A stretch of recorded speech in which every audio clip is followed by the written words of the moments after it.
this is like the summary of what I want to talk about today. I believe that I'm going to skip several parts that Radhika already mentioned in her very comprehensive introduction. But I believe that it's important to highlight the international scenario in which the election happened. I'm talking about the parliamentary and governor election. Uh, it was marked by an stagnated regional leftist movement. It's important to talk about that. And when I say regional, I'm talking about Latin America. Um, uh, a regional and an international rise of fascism that is important also to highlight, and that take us to the extremely terrible situation in the Middle East with Israel becoming something very similar to what Germany was during Hitler's time. The strengthening of Venezuela's relations with China, Russia, India, Vietnam, which is also important, especially taking into consideration that we are facing also a strengthening in the U.S. siege against Venezuela, especially with Marco Rubio as head of the Department of State. And also terrorist plots that come mostly from abroad, especially from the U.S., that were unveiled or dismantled just days before this last election. So that's the international context that we were facing. And in terms of the status of the far-right opposition, I believe that it's important to talk about the division between Un Nuevo Tiempo, the division in the opposition with the appearance of this alliance of Un Nuevo Tiempo, which is the party for the ex-governor of Zulia State, Manuel Rosales, and Unidad y Cambio, which is a new party. It's like a division in Primero Justicia party that is now led by Capriles Radonsky. And Radica mentioned it at the beginning when she said that there were opposition leaders, right? Far-right opposition leaders like Radonsky and others that were elected as members of parliament in this latest election. There's also an important disconnection it all of the opposition with reality. And I believe that it's important to talk about that because, that's something that has been there always. But I believe that that disconnection is getting broader with opposition so-called leader Maria Machado talking about trying to make any sort of, social media plots trying to portray that she's about to ask President Maduro and the Venezuelan government is about to collapse. Uh, Keep lying to her followers mostly, and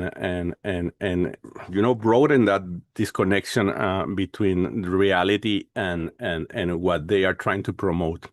And also, it's important to highlight the struggle um, to align the opposition behavior. I'm talking about the far right opposition behavior with this also mentioned by Radica related to the nasty and racist U.S. immigration policy, immigration behavior towards Venezuelan migrants, and that, in my opinion, has brought a lot of disconnection between far-right opposition and its own followers.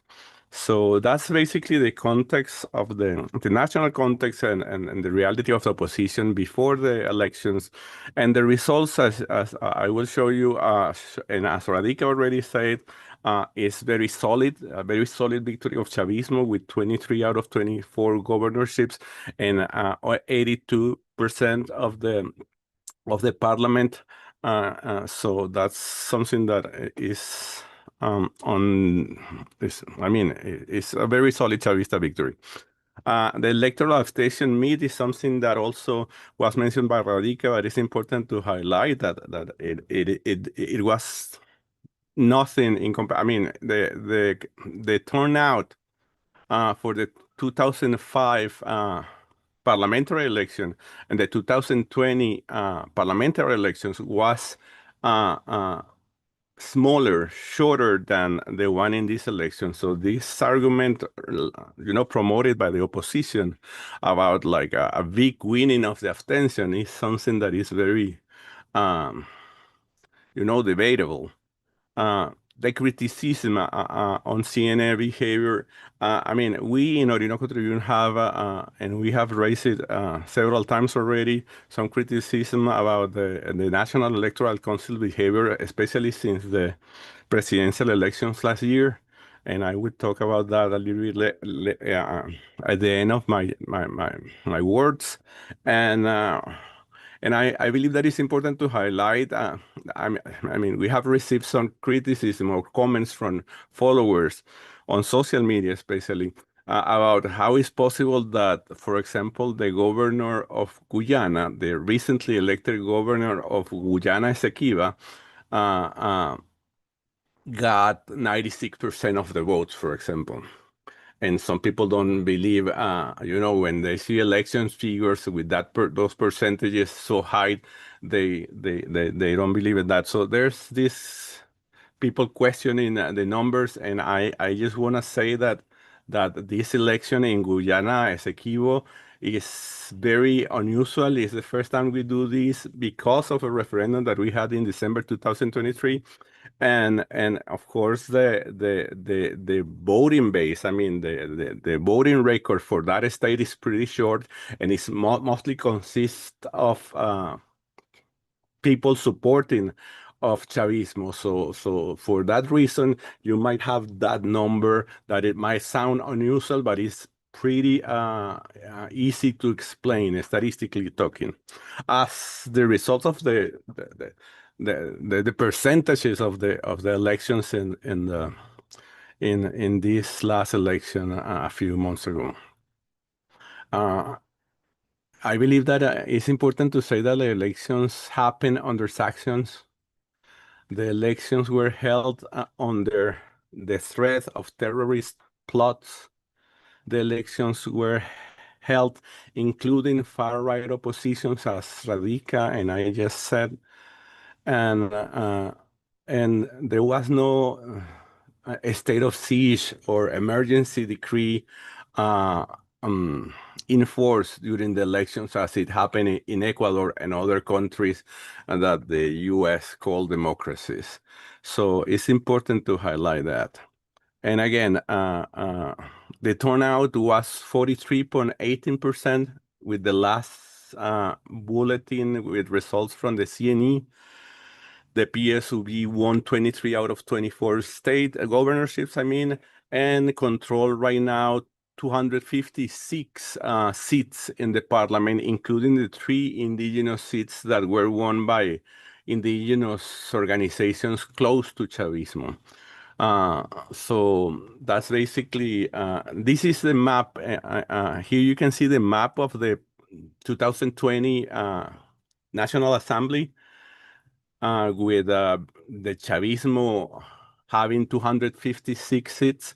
So right now is the same number, but because of some statistical and population things, the National Assembly seats for this election were 285. So in in absolute terms, Chavismo retained the same number of seats, but opposition have almost 10 more seats than in the previous election in the previous parliament.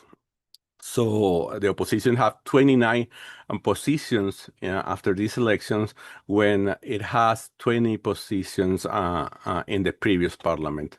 This is a map of all the Venezuelan states, and before the parliamentary and governor election, and this is a map of the Venezuela with the results. Right now, only Cojedes, I believe, is the only state that has an opposition governor. And it's important to highlight that Apure and Zulia state. Zulia is a very important state that was in hand is this one that is in the east, in the west of the country. And it's a very important state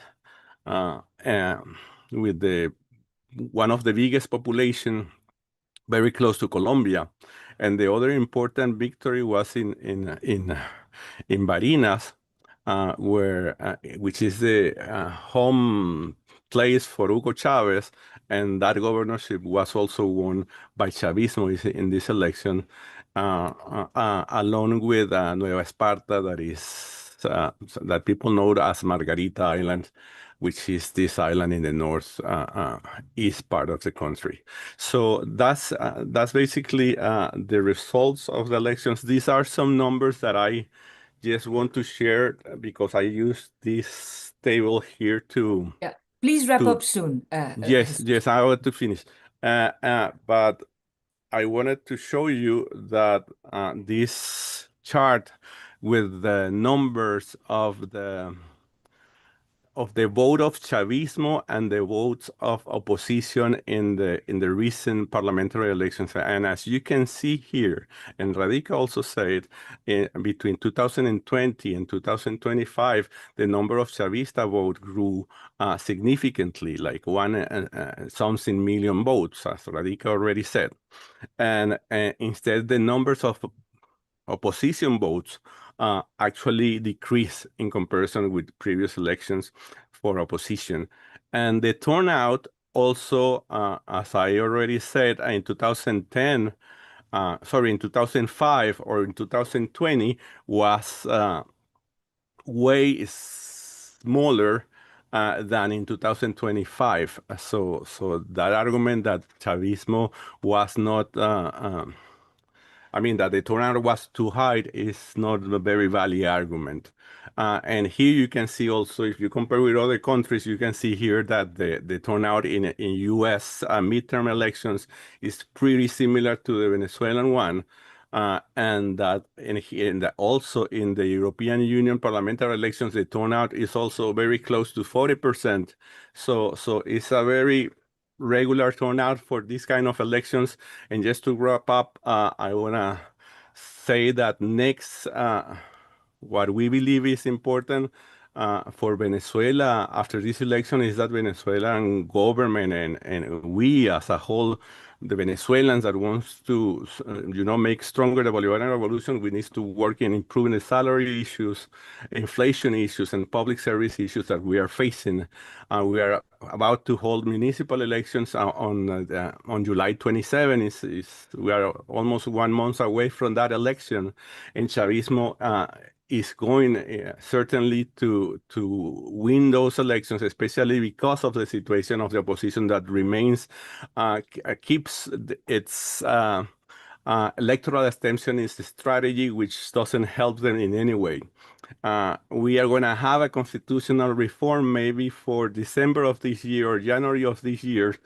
And another important thing that I want to mention to close is that we Chavistas need that the National Electoral Council publish the results of the elections, because that, in my opinion, is one of the key elements that allow us as Venezuelans to validate the results. And since the elections, these last presidential elections, we haven't seen, of course, there were arguments and the government explained that there was a humongous, very important hacking attack against the electoral, infrastructure. But after 1 year, we have not seen those results, and those results are important for analysts, for everyone that wants to see. I'm talking about results. I'm not trying to replicate the right-wing argument about seeing the electoral ballots and whatever thing they invent to try to discredit the elections. But the results, the detailed results of the election have not been published since the last presidential election. And in this parliamentary election that just happened, we haven't seen the results yet. And that's something that is worrisome for many of us in the Chavismo side that likes to see, and we're proud of that system that the Electoral Council has Okay, Jesus, in please wrap relation up, to the yeah? elections. To the point. Yes, I'm ready. Okay. Thank you. I'm Michael Hudson. I'm appearing here for the International Manifesto Group. If you like this video and ones like it, please subscribe. For more information, go to the address on the screen.